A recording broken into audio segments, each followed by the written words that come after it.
Tuhan, terima kasih karena di minggu terakhir di tahun 2025 kami tidak melewatkannya, sehingga kami boleh ada di sini hendak memuji menyembah Tuhan dan berelasi dengan Tuhan.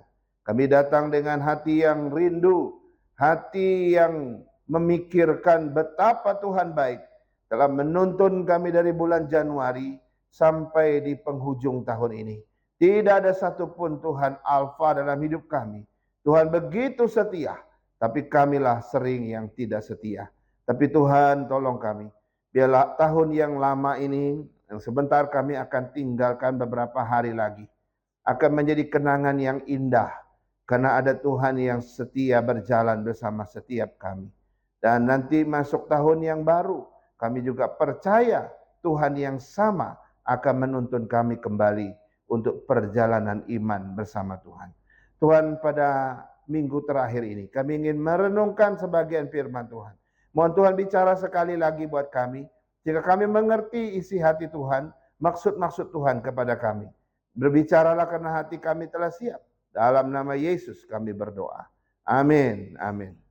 Iya, saudara-saudara sekalian, hari ini tema kita masih tema bagian ketiga ya, keempat ya, masih ujung daripada tema bulan Desember, masih di awal Januari tanggal 4. Kenapa?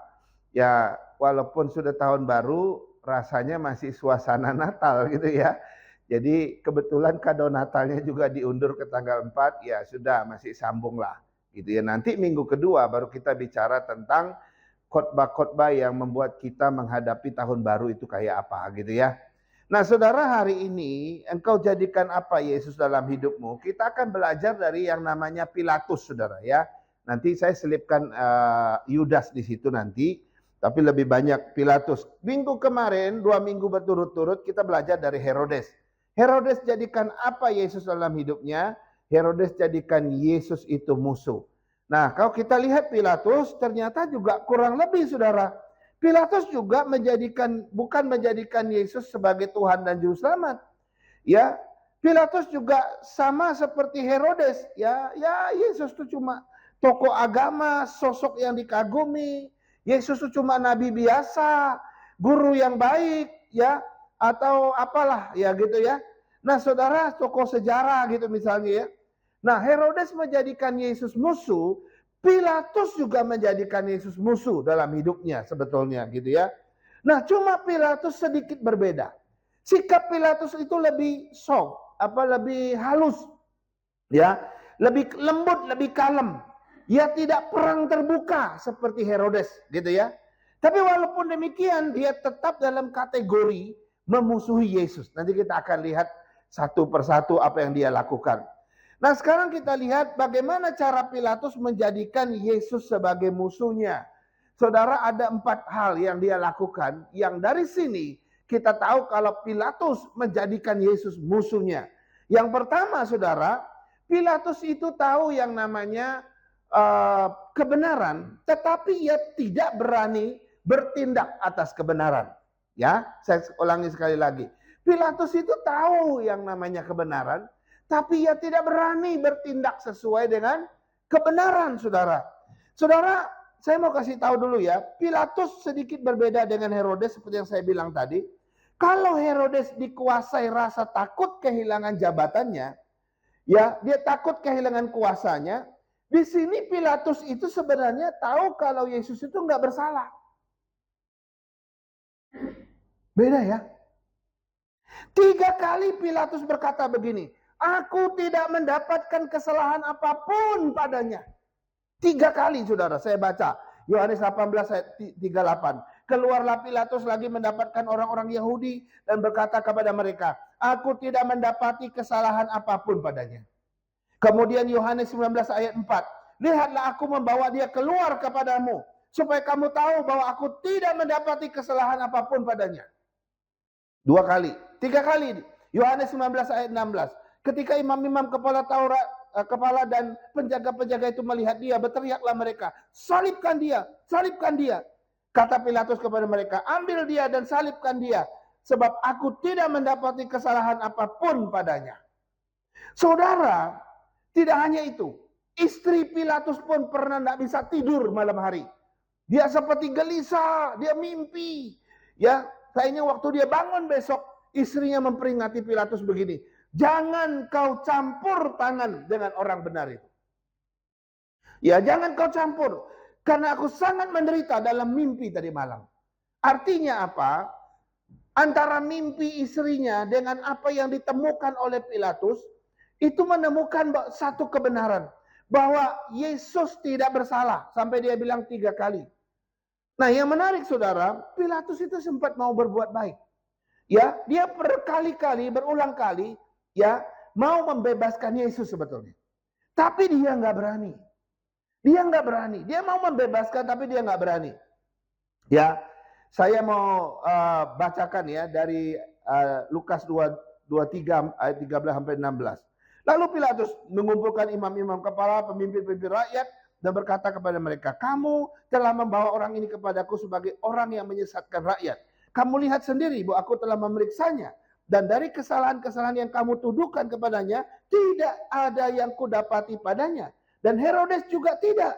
Sebab ia mengirimkan kembali kepada kami. Sesungguhnya tidak ada sesuatu apapun yang dilakukannya yang setimpal dengan hukuman mati. Jadi aku akan menghajar dia, lalu akan melepaskan dia. Jadi oke lah. Saya akan hajar dia, setelah itu kita bebaskan. Kira-kira begitu ya. Tetapi orang Yahudi itu justru mengancam Pilatus begini. Kalau engkau membebaskan dia, berarti engkau bukan sahabat kaisar. Wah, ini tekanan yang berat bagi Pilatus ya. Pilatus dengar itu langsung ciut, saudara. Langsung takut ya. Nah, saudara, persoalan utama Pilatus bukan masalah tidak tahu kebenaran. Dia tahu kalau Yesus nggak salah kok. 3 kali dia bilang nggak ada. Tapi masalah Pilatus apa? Bukan masalah tidak tahu kebenaran. Masalah dia adalah masalah tidak ada keberanian. Itu masalah dia. Dia tahu kebenaran, tahu. Dan dia tidak berani bertindak di atas kebenaran itu. Kebenaran itu sudah jelas, sudah terang benderang di depan mata dia. Bahwa Yesus tidak bersalah. Harusnya Pilatus tidak perlu ragu menegakkan hukum, ya, melindungi si orang yang jadi korban ini gitu ya. Tapi semua itu diabaikan oleh Pilatus. Kenapa? Karena dia takut bertindak sesuai kebenaran. Nah, saudara, banyak orang tahu kebenaran. Jangan-jangan kita semua juga tahu yang namanya kebenaran, ya. Tapi seringkali kita tidak berani bertindak sesuai kebenaran. Saudara, kita sedang memusuhi kebenaran. Hati-hati. Kau tahu kebenaran? Saya tahu bahwa ini benar, ini nggak benar, ini benar. Tapi kamu berani nggak buat keputusan di atas kebenaran? Nggak berani, mohon maaf. Saya terancam, jangan. Saudara, secara tidak langsung kita memusuhi itu. Jadi menarik saudara, kata Pilatus, apakah aku seorang Yahudi, bangsamu sendiri dan imam-imam kepala yang telah menyerahkan engkau kepadaku? Ini dia dialog dengan Yesus ya. Apakah yang kau perbuat? Yesus bilang, kerajaanku bukan dari dunia ini. Jika kerajaanku dari dunia ini, pastilah hamba-hambaku telah melawan supaya aku jangan diserahkan kepada orang Yahudi. Tetapi kerajaanku bukan dari dunia ini. Maka kata Pilatus kepadanya, jadi engkau adalah raja? Dia masih tanya, dia raja? Jawab Yesus, engkau mengatakan aku adalah raja. Untuk itulah aku lahir dan untuk itulah aku datang ke dalam dunia ini. Supaya aku memberi kesaksian tentang kebenaran. Nah, ini ngomong tentang kebenaran. Setiap orang yang berasal dari kebenaran mendengarkan suaraku. Kata Pilatus kepadanya, apakah itu kebenaran? Saudara, dalam dialog ini saudara, Yesus berbicara bahwa kebenaran tentang dirinya. Bahwa dia adalah raja yang datang ke dunia, tapi raja kebenaran. Dan misinya adalah bersaksi tentang kebenaran. Saudara, ada nggak raja yang model begitu? Nggak ada kan? Semua raja manusia itu kayak Herodes, kayak Pilatus, kayak kaisar-kaisar yang lain. Nggak ada yang menamakan, aku raja kebenaran. Nggak ada. Dan aku datang untuk bersaksi tentang kebenaran. Nggak ada. Berarti sebetulnya Pilatus waktu tanya apa itu kebenaran, saudara, padahal pada saat itu secara tidak sadar Pilatus sedang berhadapan dengan Yesus dan Yesus sendiri adalah kebenaran. harusnya dia nggak nanya apa itu kebenaran. Saudara, kalau pendeta itu mengajarkan kebenaran. Tapi kalau Yesus, dia bukan mengajarkan kebenaran. Tapi dirinya sendiri adalah kebenaran. Ini bedanya. Ini bedanya, saudara. Jadi waktu Pilatus berhadapan dengan Yesus, masih tanya, apa itu kebenaran? Berarti dia tidak kenal Yesus memang. Pada Yesus sudah bilang, aku ini raja kebenaran. Aku bersaksi untuk menyatakan kebenaran. Harusnya juga kalau Yesus mau ngomong, akulah kebenaran yang sejati. Untung dia tidak ngomong itu. Tapi sebagai seorang yang cerdas, mestinya udah tahu, ini omongan orang ini aneh, tapi sesuatu yang berbeda. Nggak pernah kita dengar raja kayak begini. Kan begitu kan? Jadi respon Pilatus itu skeptis, saudara. Nggak percaya. Apa sih kamu ngomong, kamu datang untuk bersaksi kebenaran, kamu adalah orang yang memberitakan kebenaran. Dia skeptis, nggak percaya. Jadi dia nanya, sekedar nanya, memang apa itu kebenaran? Ya pura-pura saja. Sebetulnya dia nggak percaya Yesus itu kebenaran. Jadi Pilatus, apa itu kebenaran menurut Pilatus itu? Bukan karena dia mau beriman, bukan. Bukan karena dia mau percaya, bukan. Tapi basa-basi doang. Dan karena dasarnya bukan iman, maka Pilatus tidak berani bertindak sesuai dengan kebenaran. Makanya dia larinya ke sini. Kenapa Pilatus tahu kebenaran tetapi ia tidak berani bertindak sesuai kebenaran? Karena dasar dia tahu kebenaran bukan iman percayanya. Tapi itu cuma basa-basi. Nah, saudara, sekali lagi, banyak orang tahu kebenaran tapi mereka nggak berani bertindak di atas kebenaran. Ya, maka itu dinilai memusuhi kebenaran. Dan memusuhi kebenaran sama dengan memusuhi Kristus. Karena kebenaran itu adalah Yesus sendiri. Harusnya setiap kebenaran yang kita tahu, saudara, mestinya melahirkan tindakan yang berani buat kita. Amin, saudara. Jadi salah satu ciri orang yang menjadikan Yesus musuh dalam hidupnya, dia tahu Yesus itu kebenaran, tapi ia tidak berani bertindak di atas kebenaran. Jangan-jangan nanti suatu saat ada orang janggotan di sini gitu ya, pakai sorban, pegang pedang gitu. Kamu percaya Yesus atau tidak? Kalau kamu percaya Yesus, potong kepala kamu. Tapi kalau kamu bilang, saya tidak percaya Yesus sebagai Tuhan, kamu selamat nyawamu. Kira-kira kita akan apa? Kira-kira kita akan apa? Apakah kita akan bilang, aduh saya tahu kebenaran, tapi saya nggak berani bertindak di atas kebenaran. Memang sulit, ya memang sulit. Tapi berdoalah, kalau memang masa itu datang pada kita, masa sih kita harus mengkhianati Kristus? Yang kedua, saudara. Yang kedua, Pilatus menempatkan keamanan dirinya di atas kebenaran. Ya, Pilatus tuh menempatkan rasa aman dia atau keamanan diri dia itu di atas kebenaran. Apa maksudnya?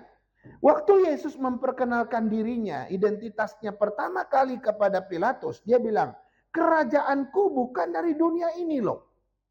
Dia ngomong begitu. Arti dari perkataan Yesusnya apa?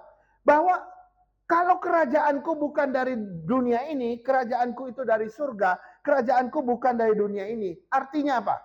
Pertama, ya Yesus bukan ancaman politik kalau begitu. Betul kan? Beda kalau dia bilang, kerajaanku ada di selatan kota Yerusalem. Wah, itu ancaman. Kerajaanku itu ada di utara, kerajaan Yehuda. Itu baru ancaman. Tapi dia bilang, kerajaanku bukan dari dunia ini. Berarti dari mana? Dia bilang dari atas. Kalau begitu Yesus bukan ancaman sebetulnya. Yesus bukan ancaman politik. Dia juga bukan ancaman para raja.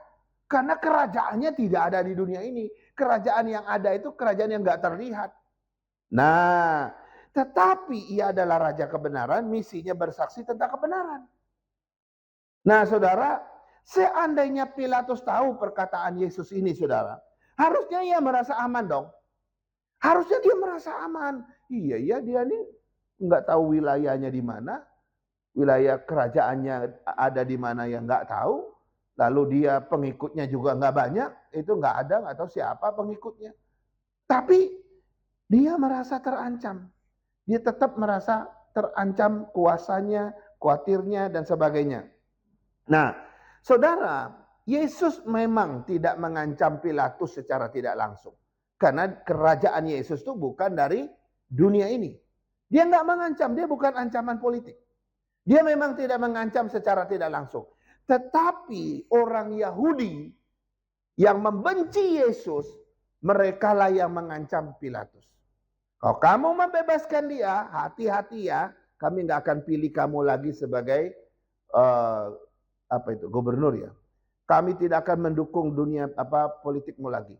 Ya, dan kamu bukan temannya kaisar. Wah, takut itu si Pilatus, saudara. Dia merasa terancam, baik karirnya, posisinya, kekuasaannya gitu ya. Itu karena Yesus jadinya.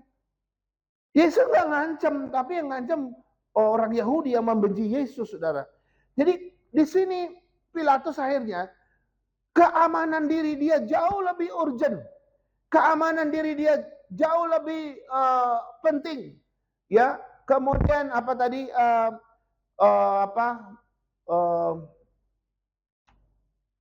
jabatan dia, kekuasaan dia, rasa aman dengan itu semua itu jauh lebih tinggi daripada kebenaran. Akhirnya dia menempatkan ya keamanan diri dia itu di atas kebenaran. Harusnya kebenaran di atas keamanan diri kita, kan begitu kan? Ada orang, saudara, zaman sekarang banyak orang seperti Pilatus yang menempatkan dirinya di atas kebenaran. Maksudnya menempatkan rasa aman dia di atas kebenaran. Pokoknya ya mereka ngomong gitu ya, kalau sudah terancam ya udah jangan ngomong-ngomong soal Yesus deh. Jangan ngomong-ngomong soal orang Kristen, jangan ngomong-ngomong soal iman, jangan ngomong-ngomong soal panggilan kita, nggak usah. Pokoknya soal Yesus kita peti eskan, soal iman kita peti eskan, kita simpan baik-baik, asalkan hidup kita nggak terancam. Kan begitu. Pokoknya nggak usah ngomong tentang Injil, nggak usah ngomong tentang kebenaran, ya. Karena zaman sekarang ngomong dikit aja tentang Yesus dianggap penistaan agama. Ngomong dikit saja tentang gereja dianggap kristenisasi. Kasih bantuan dikit aja dari gereja dilapor polisi. Ya di penjara, di gereja dihancurkan. Dan apalagi meningkat kebencian orang terhadap orang Kristen di akhir zaman, saudara. Nah, memang Yesus sudah menubuatkan. Yesus bilang, dunia akan membenci kamu. Sama seperti mereka membenci aku. Jadi kalau begitu apa yang harus kita lakukan? Nah, orang kalau kita menempatkan rasa aman kita di atas kebenaran, kita jadi tidak berani ngomong apa-apa. Kita akan jahit mulut kita, pokoknya kita nggak mau ngomong Injil, ngomong firman, ngomong tentang iman kita, nggak mau. Yang penting aku aman.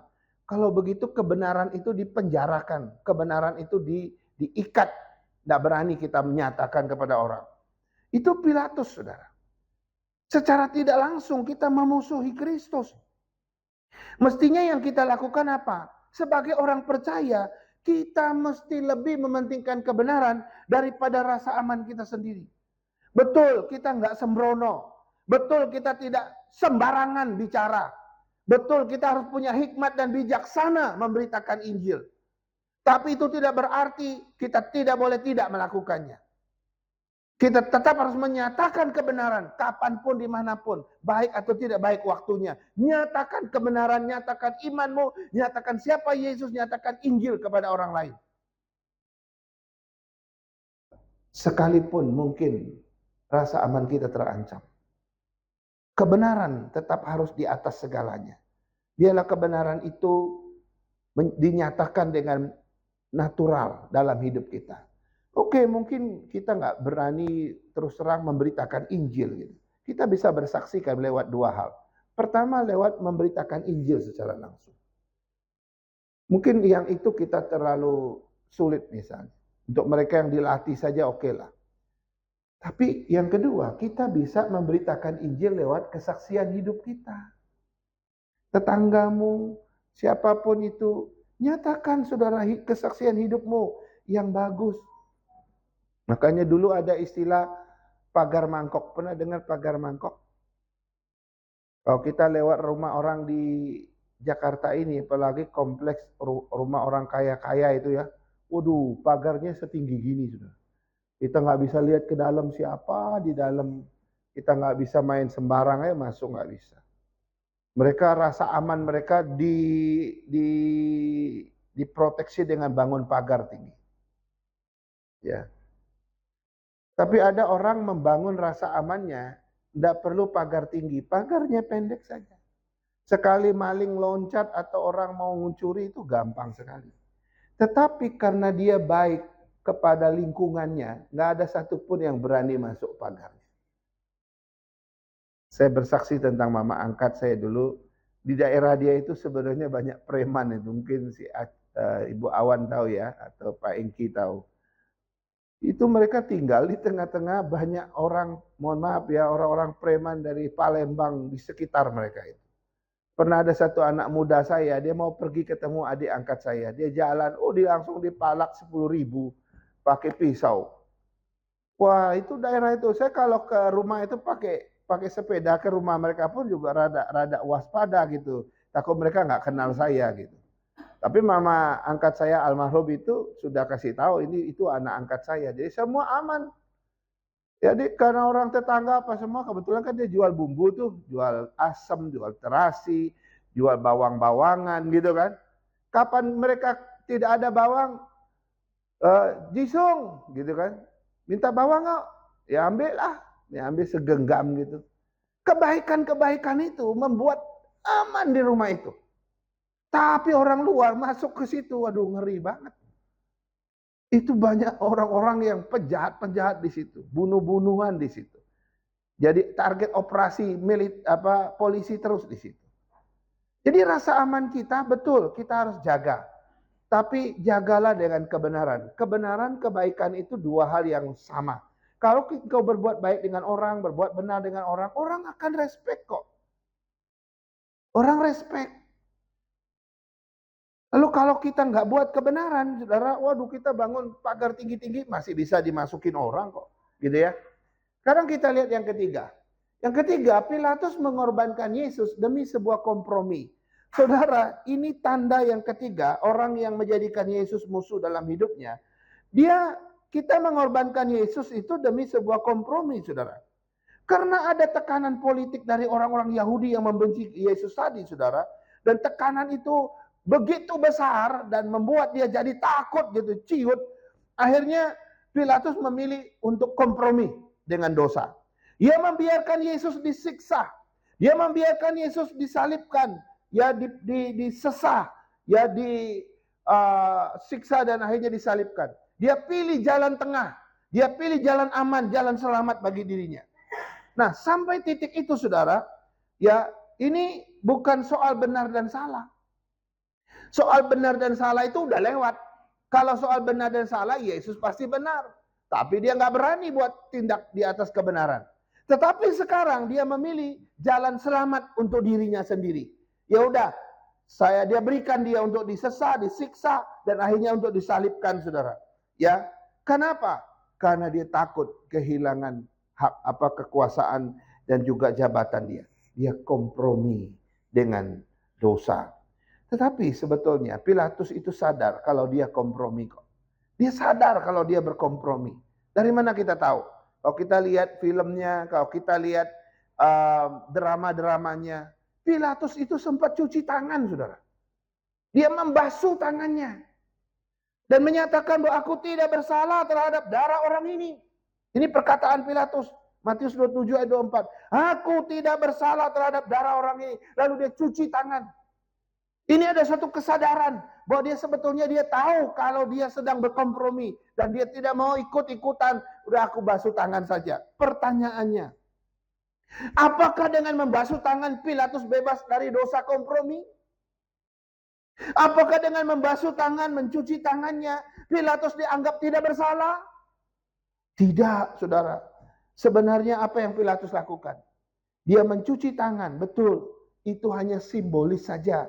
Bukan sebagai tanda pertobatan yang benar. Simbolis saja. Ya, walaupun dia cuci tangannya, dia tetap memberi keputusan kok. Dia tetap memberi memenuhi keinginan orang-orang Yahudi itu kok. Silakan disesah, silakan disalibkan, terserah kalian. Ya, dia juga tetap membiarkan Yesus dilakukan dengan apapun. Jadi dia cuci tangan gitu ya. Tetap ia bersalah. Ia tetap bertanggung jawab. Kenapa bisa demikian? Karena begini, Pilatus hanya mencuci tangannya, tetapi ia tidak membersihkan hatinya. Banyak orang seperti Pilatus. Pokoknya gua nggak ikutan ya. Saya nggak mau tahu ya. Terserah kalian. No, silakan. Loh, kamu kasih juga keputusan. Kamu juga membiarkannya. Kamu menyerahkannya, bukan melindunginya. Tapi justru memberikan. Tapi bilang, saya nggak ikutan ya. Kalau kita cuci tangan. Apakah kita bebas dari kesalahan? Tidak. Saya tetap harus dianggap bersalah dan harus bertanggung jawab. Karena yang saya lakukan cuma simbolis. Dan apa yang aku lakukan secara simbolis, cuci tangan tidak membersihkan hatiku. Banyak orang seperti ini, saudara, zaman sekarang. Contoh ya, dulu di daerah kami ada seorang calon bupati. Wah, menjelang kampanye, saudara, dia masuk Muslim. Rupanya dia potensi untuk menang, cuma mereka tuntut dia harus jadi Muslim baru bisa menang. Akhirnya jadi Muslim, saudara, dan menang dia. Ya, di Kalimantan, di daerah kita, saudara. Dia jadi bupati. Dia rela jual Yesus. Dia rela tuker Yesus demi jabatan bupati. Dia tuker Yesus demi popularitas, demi kedudukan, demi kemenangan seorang jabatan politik. Hal yang sama juga dilakukan oleh Yudas Iskariot. Yudas Iskariot, dia kompromi dengan sebuah dosa. Ya, dia memang cinta uang orangnya. Lalu dia kompromi dengan imam-imam ahli Taurat. Dia serahkan Yesus kepada mereka. Dan dia terima 30 keping uang perak. Dia rela jual Yesus. Dia tega jual Yesus. Hanya demi uang. Demi 30 keping uang perak itu. Demi harta dan kekayaan. Untuk memuaskan keinginan dia akan uang. Saudara, hati-hati. Jangankan ya, anak-anak muda pun juga sering terjebak, saudara. Saya sedih, satu kali saya pulang ke Kalimantan, saya kenal teman saya ini, teman saya itu. Dulu adik-adik saya, sudah berapa mereka yang juga sudah ikut kepercayaan lain, keyakinan lain. Hati saya sedih. Padahal dulu mereka ke gereja, sekolah minggu, pemuda, remaja, dewasanya nikah sama orang itu. Mereka jual Yesus mereka demi cowok yang ganteng, demi cowok yang cakep, demi cewek yang cantik, ya demi cowok yang kaya. Tuker Yesus, jual Yesus. Yang penting aku hidupnya senang.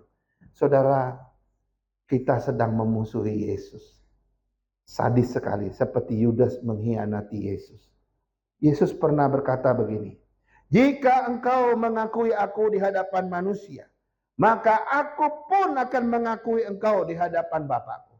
Tetapi jika engkau tidak mengakui aku di hadapan manusia, maka aku pun tidak akan mengakui engkau di hadapan Bapakku. Ini satu kalimat yang mengerikan. Saudara, jangan main-main dengan kalimat ini. Kalau hari ini kau mengakui Yesus sebagai Tuhan dan Juru Selamatmu di hadapan manusia, dia juga mengakui engkau di hadapan Bapa. Artinya engkau adalah umatnya. Kau akan dibela oleh dia. Dan kau diselamatkan. Tapi hari ini kalau kau tidak pernah mengakui dia sebagai Tuhan dan Juru Selamatmu, kau tinggalkan dia, kau jual dia, kau tukar dia dengan harta kekayaan, tukar dia dengan cowok yang cakep, tukar dia dengan cewek yang cantik, jadi pasangan hidupmu. Tuhan pun tidak akan mengakui engkau di hadapan Bapa. Semua orang yang mengorbankan Kristus demi sebuah kompromi, itu adalah orang-orang yang memusuhi Yesus. Ya, harusnya kita jadi orang yang setia. Ya, betapapun hidup kita susah, betapapun jalan hidup kita ini gak seperti jalan hidup orang lain, penuh dengan kerikil-kerikil tajam, ada naik, ada turun, tapi banyak menderita, gak masalah. Yang penting kau pegang Yesus. Kan ini yang diajarkan firman pada kita. Yang terakhir, saudara, yang keempat. Yang keempat, Pilatus menjadikan Yesus musuh yang pasif. Ya, Pilatus menjadi musuh Yesus yang pasif. Ya, saudara, ada perbedaan sikap antara Herodes dan Pilatus. Herodes itu membenci Yesus terang-terangan. Ia menjadi musuh Yesus yang aktif. Nah, ini beda ya. Aktif banget tuh si Herodes itu. Dia marah, ya, dia ngamuk, dia mencari, dia membunuh. Dia jadi musuh Yesus yang aktif, ya, melawan gitu ya. Beda dengan Pilatus. Ia tidak membenci Yesus. Tidak ada kata dalam Alkitab Pilatus membenci Yesus, itu nggak ada. Dia tidak terang-terangan ya menolak Yesus, enggak ada, saudara. Bahkan dia berkali-kali mau membebaskan Yesus, tetapi dia menjadikan menjadi musuh Yesus secara pasif. Nah, pertanyaannya, mana yang lebih baik? Jadi musuh Yesus yang aktif atau jadi musuh Yesus yang pasif? Lebih baik mana? Pilatus tidak memukul Yesus loh. Tidak seperti Herodes. Kalau Yesus benar-benar ada di depan Herodes, habis tuh Yesus, bayi Yesus. Pilatus nggak memukul Yesus. Dia juga tidak menghina Yesus. Dia tidak meludahi Yesus. Tapi yang dia lakukan adalah dia menyerahkan Yesus untuk disalibkan. Itu aja, dan itu dicuci tangan. Saudara, dalam Yohanes 19 ayat 16. Ini yang dilakukan oleh Pilatus. Akhirnya Pilatus menyerahkan Yesus kepada mereka untuk disalibkan. Jadi Pilatus tidak menjadi musuh Yesus secara aktif. Dia pasif, saudara. Tapi walaupun dia pasif, sama-sama menjadikan Yesus musuh. Nilainya sama. Mau dia kayak Herodes, mau dia kalem-kalem gitu ya, nggak pernah pukul Yesus, nggak pernah ludahi Yesus gitu ya. Mau pasif, mau apapun sama dengan yang aktif. Pasif aktif itu sama. Karena mereka menjadikan Yesus sama-sama musuh dalam hidup mereka. Nah, zaman sekarang bisa nggak ini terjadi? Ada sebagian orang, mereka jelas-jelas membenci Yesus. Nggak suka dengar nama Yesus. Ngomong dikit aja mereka marah. Ya, tadi Pak, kemarin minggu lalu, Pak Andreas, suaminya Ibu Lini itu, bersaksi di bawah waktu kita lagi makan-makan. Dia bilang, Muse, dulu sebelum saya percaya Yesus, saya benci sama orang Kristen. Saya bilang, pokoknya you jangan cerita tentang Yesus pada saya lah. Dulu dia nggak suka katanya. Kalau nggak salah Dr. David juga ya. Pokoknya nggak suka dengar orang Kristen, dengar gereja, apa dengar Yesus itu. Aduh, nggak suka mereka. Nah, itu jadikan Yesus musuh, menjadi musuh Yesus yang aktif. Itu kayak begitu. Tapi ada orang yang menjadikan Yesus, yang menjadi musuh Yesus secara pasif. Mereka baik-baik, saudara. Mereka ramah-ramah, tenang-tenang, tidak anti Kristen secara terbuka, enggak. Mereka ramah, ya. Mereka itu tidak pernah kita mendengar dari mulut mereka mengatakan mereka nggak suka Kristen, nggak ada. Kita pikir mereka orang baik gitu. Padahal dalam hati mereka memang pasif. Mereka tidak pernah menjelekkan Kristen dan secara terang-terangan. Tapi tetap aja mereka memusuhi Kristus. Kenapa? Karena sebetulnya mereka bukan tidak suka, mereka bukannya menyukai Yesus, tapi sebetulnya mereka menjaga saja. Ya, supaya kelihatan tetap baik. Nanti waktu mereka terancam, baru muncul yang aslinya. Waktu Pilatus mulai terancam, baru muncul. Walaupun dia pasif, baik-baik kelihatan selama ini, dia nggak pernah meludahi Yesus, pukul Yesus, nggak pernah menyalibkan Yesus secara langsung, tapi dia menyerahkan. Padahal orang yang kayak gini ini, saya pernah dengar kesaksian ada satu gereja di Grogol dulu, persis di mana saya kurang ingat, tapi teman saya cerita, waktu orang lagi kerusuhan tahun 98. Sebelum kerusuhan, ini gereja ini itu jadi berkat bagi lingkungannya itu. Wah, semua orang RT RW di sekitar gereja itu ya dapat sesuatu dari gereja lah. Mereka dekat sekali dengan pendeta, mereka pokoknya ada bakti sosial mereka yang rasakan langsung. Pokoknya mereka luar biasa dengan gereja. Waktu kerusuhan, orang-orang yang dulu suka terima bantuan, aksi sosial dari gereja itu, justru mereka juga ikut melempar gereja, saudara. Selama ini kelihatan mereka baik, berarti cuma pasif doang. Tunggu ada pemicunya, baru mereka aslinya kelihatan. Wah, mereka juga lempar-lempar gereja. Hancurkan gereja itu sampai rata. Sampai pendetanya nangis lihat mereka. Karena dulu nih dia tahu betul siapa-siapa ini dulu begitu baik terhadap gereja. Kenapa? Gereja sering berbuat untuk mereka. Sekarang mereka dia lihat langsung. Lebih baik kita nggak kenal orang lalu hancurkan. Kita nggak lihat orang yang hancurkan kita nggak kenal. Mungkin lebih tenang kita gitu ya. Ini orang yang dulu kita dekat, dia baik, dia apa, dia yang kita lihat hancurkan gereja. Tapi memang ada kesaksian kemudian. Ada satu di antara mereka yang akhirnya bertobat. Dia sadar. Dia bilang, kenapa sih saya ikut-ikutan? Akhirnya justru jadi Kristen dia, saudara. Dulu kan kita sering dapat bantuan dekat dengan orang sini, jemaat sini, dengan pendetanya. Kita juga hidup dari mereka, dari parkir, dari macam-macam, dapat sembako dan sebagainya. Kok sekarang kita malah menghancurkannya?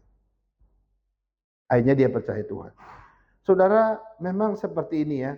Ya, apa yang harus kita lakukan? Kita mesti tetap setia mengasihi Kristus sebagai Tuhan dan Juru Selamat kita, saudara. Jangan pernah menjadi musuh Yesus, baik secara aktif, apalagi juga secara pasif. Ya, pasif pun sama saja statusnya, kita memusuhi Kristus. Sekarang kita lihat pendapat beberapa orang teolog. Yang pertama John Calvin. John Calvin bilang begini, Pilatus sebagai wakil pemerintah yang gagal menjalankan keadilan Allah. Pilatus berdosa bukan karena ia tidak tahu kebenaran, tetapi karena ia mengkhianati kebenaran yang ia tahu. Ini dosa Pilatus. Yang kedua, Martin Luther. Martin Luther bilang begini, Pilatus adalah contoh iman tanpa keberanian. Ia memiliki kesadaran hati nurani tetapi tidak memiliki keberanian iman. Pilatus lebih takut kepada kaisar daripada kepada Allah. Ia menunjukkan iman yang lumpuh oleh rasa takut. Ia ingin membebaskan Yesus tapi tidak ingin membayar harganya. Saudara, ada enggak orang kayak begini? Iman kita bisa lumpuh loh karena rasa takut kita. Bisa lumpuh. Dietrich Bonhoeffer, ya, dia bilang begini, Pilatus membasuh tangan itu bukan pertobatan, melainkan usaha melarikan diri dari tanggung jawab moral. Tidak memilih pun adalah sebuah pilihan. Pilatus tahu apa yang benar tetapi tidak mau menanggung konsekuensinya. Netralitas terhadap sebuah ketidakadilan adalah keberpihakan terhadap kejahatan. Dia pikir dia netral ya, dengan cuci tangan itu, dia pikir dia netral. Ya, tidak ke orang Yahudi, tidak ke Yesus, dia netral. Itu keliru. Ya, justru kalau kamu netral terhadap sebuah kejahatan, justru itu sebuah keberpihakan. Misalnya orang lagi mau bunuh nih, kamu lihat, ya saya netral aja lah. Padahal kamu bisa cegah ini pembunuhan, tapi bilang enggak, saya nggak mau cegah, saya tidak mau ambil risiko, biarilah dia lakukan apa yang dia lakukan, saya cukup lihat saja. Saya tidak pernah ada merasa iba untuk membela orang yang lagi disiksa itu. Saudara, waktu saya mau bilang saya netral, padahal yang saya lihat itu kejahatan, maka sebetulnya itu keberpihakan terhadap ketidakadilan atau kejahatan. Ini loh pengertian yang luar biasa. N.T. Wright, ya, dia bilang begini, Pilatus ada contoh penguasa yang pragmatis. Tahu pragmatis ya? Yang rela mengorbankan Mesias demi stabilitas politik. Nah, zaman itu Pilatus lagi bertugas menjaga kestabilan politik ya. Lalu tiba-tiba goncang ini kestabilan politik. Dan dia merasa ini terganggu. Karena itu dia rela korbankan Yesus asalkan situasi politik aman. Kira-kira begitu ya. Pilatus sebenarnya bukan tokoh yang jahat. Tetapi simbol dari sistem dunia yang selalu mengorbankan kebenaran demi stabilitas. Yesus sering ditolak bukan karena salah, tetapi karena dianggap mengganggu sistem yang mapan. Wah, ini yang terjadi menurut Wright ya. Kemudian yang terakhir menurut Agustinus dari Hippo. Pilatus sebagai simbol manusia yang tahu kebenaran tapi tidak mengasihinya. Pilatus tidak menghukum Kristus karena kejahatannya, tetapi karena ketakutannya sendiri. Coba lihat, Pilatus serahkan Yesus kepada para orang Yahudi itu, dia tidak menghukum Kristus karena kejahatan Kristus dan juga bukan karena kejahatan dia, bukan. Tapi dia menghukum Kristus itu karena rasa takut dia. Ada saudara orang kayak begini ya. Pilatus tidak membenci Yesus secara emosional, tetapi ia memusuhi kebenaran secara moral. Saudara, kita sering kali terjebak dalam prinsip-prinsip yang mengerikan di mana kita nggak pernah mengerti ya bagaimana kita harus menjalankannya. Kita harus sungguh-sungguh berdoa. Di momen-momen Natal dari sejak awal Desember, ya kita udah belajar, kau jadikan apa Yesus dalam hidupmu. Harusnya kita tetap jadikan dia Tuhan dan Juru Selamat kita. Dan kita hidup setia kepada dia. Jangan pernah seperti Herodes. Jangan pernah seperti Pilatus. Dan minggu depan jangan pernah seperti kelompok orang-orang Yahudi yang membenci Yesus. Biarlah kita membangun relasi kita dengan Kristus sebagai sahabat, sebagai teman, dan juga sebagai Tuhan dan Juru Selamat kita. Mari kita berdoa. Tuhan, terima kasih. Kami hidup di dunia ini tidak mudah. Ada banyak situasi yang bisa memaksa kami untuk kami bisa berubah secara prinsip. Ada banyak situasi yang mengerikan yang bisa menekan kami, yang bisa saja membuat kami mengkhianati Tuhan. Tuhan, kami belajar dari dua tokoh yang jahat. Yang satu begitu aktif, yang satu begitu pasif. Tapi dua-duanya memusuhi Engkau. Tuhan, kami tipe yang mana kami nggak tahu. Tapi kami berdoa supaya hari ini Tuhan selamatkan kami. Agar kami tidak terjebak dalam spirit-spirit Herodes. Supaya kami juga tidak terjebak di dalam spirit Pilatus. Sehingga kami hidup memusuhi Engkau dalam hidup ini. Kami datang menyadari satu hal. Engkau Tuhan dan Juru Selamat kami. Kau adalah sahabat-sahabat kami yang begitu dekat dengan kami. Kami ingin setia, kami ingin taat, kami ingin menjalani hidup ini, berjalan bersama Tuhan di dalam sepanjang hidup kami ke depan. Terima kasih Tuhan untuk firman-Mu.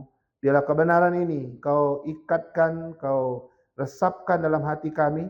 Ketika kami pulang dari tempat ini, kami ingat apa yang Tuhan firmankan kepada kami. Kami adalah sahabat Tuhan, bukan musuh Tuhan. Dalam nama Yesus kami berdoa dan mengucap syukur. Amin. Amin.